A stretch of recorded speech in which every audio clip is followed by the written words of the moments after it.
এই যে বন্ধুরা, রান্না বসিয়ে দিলাম।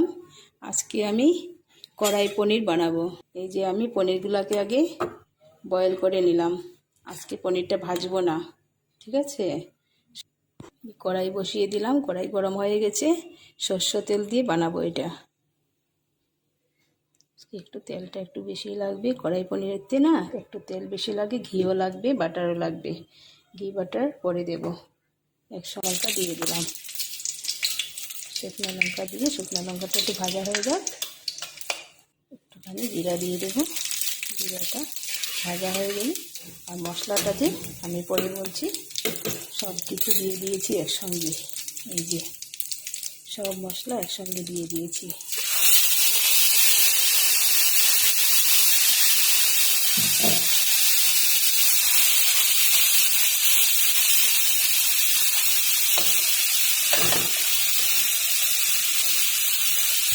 মশলাটা ভালো করে কষাতে হবে, তাই মশলাটা কষিয়ে তারপর আমি নুন দিয়ে দেবো।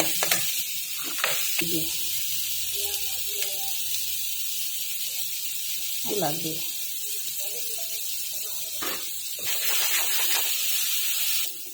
এখানে আমি কাজু আর আলমন্ড একসঙ্গে বেটে রেখেছি, এই যে দিয়ে দিলাম। মশলাটা যাতে পুড়ে না যায় তার জন্য আমি এই জলটা দিয়ে দিলাম। মশলা ধোয়ার এতে জলটা দিয়ে দিলাম। তারপর আবার কষাবো এটাকে।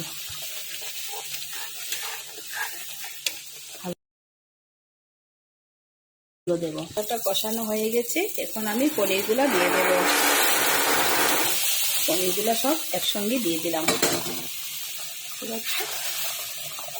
কড়াই পনিরটা খেতে ভীষণ ভালো লাগে, কিন্তু পনিরটা ফ্রাই না করলেই ভালো লাগে খেতে। ফ্রাই করলে যে এত টেস্ট হয় না।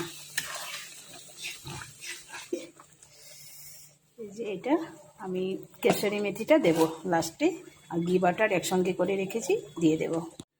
জি বন্ধুরা, আমার তরকারির ডাল উঠে গেছে।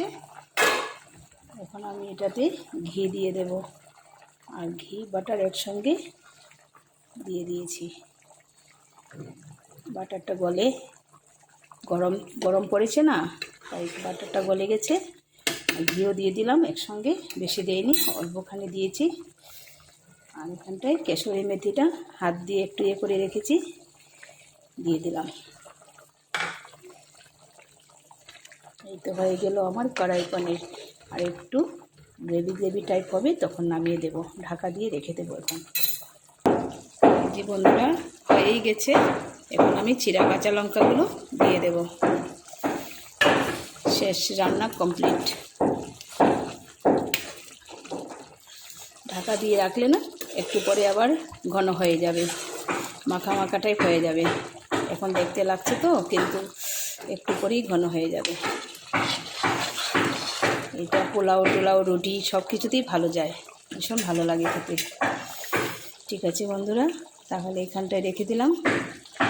Bye bye.